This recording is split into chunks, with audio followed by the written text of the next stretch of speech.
कभी कभी ना सबसे डरावनी कहानियां सबसे छोटी होती हैं। आज हम एक ऐसी ही कहानी के पन्ने पलटेंगे जो बस चंद लाइनों में ये दिखा देती है कि असली डर कितनी सादगी से पैदा हो सकता है।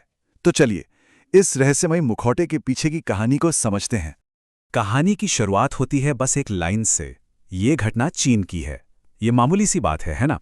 लेकिन यही लाइन कहानी को एक अलग ही दुनिया में ले जाती है। एक ऐसी दुनिया जहां पुरानी लोक कथाएं और अनसुनी बातें सच हो सकती हैं। तो इस कहानी में है दो लोग। एक तरफ है एक बहुत ही मशहूर कारीगर जिसके हाथों में जादू था, कमाल के मुखौटे बनाता था।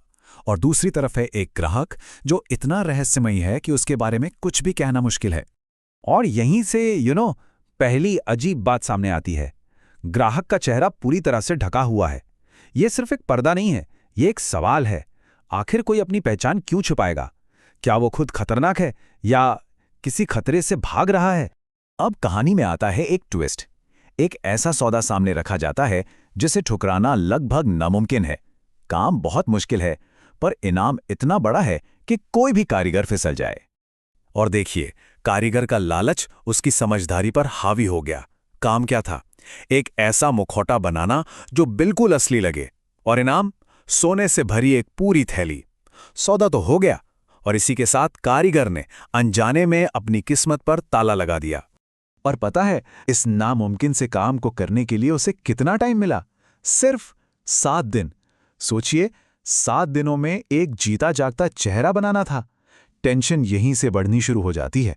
तो अब दिन गुजरने लगते हैं और कारीगर की जो दुकान थी ना, वो एक तरह से जुनून और निराशा का अड्डा बन जाती है। हर गुजरते पल के साथ सोने का सपना दूर और नाकामी का डर पास लगने लगता है। पूरे 6 दिन 6 रातें कारीगर ने अपनी जान लगा दी, लेकिन वो असली चेहरा वो बन ही नहीं पाया। और हर बार जब वो फेल होता तो उसकी हिम्मत टूटती जाती और एक अजीब सा डर उसे घेरने लगता था। और आखिरकार वो 7वां दिन आ ही गया। अब वक्त था सच का सामना करने का, उस रहस्यमय ग्राहक को अपना काम दिखाने का। और अब आता है कहानी का क्लाइमैक्स, वो पल जो सारे अंदाजों को गलत साबित कर देता है। ग्राहक वापस तो आता है, लेकिन जो होता है वो किसी ने सोचा भी नहीं था। जरा उस कारीगर की हालत सोचिए। 7 दिन की जी तोड़ मेहनत, और जब वो ग्राहक वापस आया तो उसने उस खास मुखौटे की तरफ देखा तक नहीं। उसकी नजर पड़ी एक पुराने मामूली से मुखौटे पर। उसने बस उसे उठाया और बिना एक लफ्ज कहे अंधेरे में कहीं गुम हो गया। असल में इस कहानी की असली ताकत इसका अधूरापन ही है। यह हमें ऐसे मोड़ पर छोड़ देती है जहां जवाब हमें खुद ढूंढने पड़ते हैं। तो आखिर में हमारे हाथ में क्या लगा?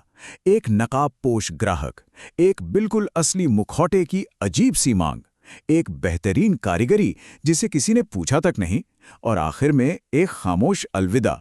यही पहेलियां इस कहानी को भुलाए नहीं भूलने देती। और कहानी हमें उसी एक सवाल पर लाकर छोड़ देती है कि असली मास्क कौन सा था। सोचिए, अगर ग्राहक ने वो बनाया हुआ मुखौटा लिया ही नहीं, तो क्या इसका मतलब यह है कि वो पहले से ही कोई मुखौटा पहने हुए था? तो फिर असली मुखौटा कौन सा था? और यही सवाल, इसी सवाल में इस कहानी का सारा डर छिपा है।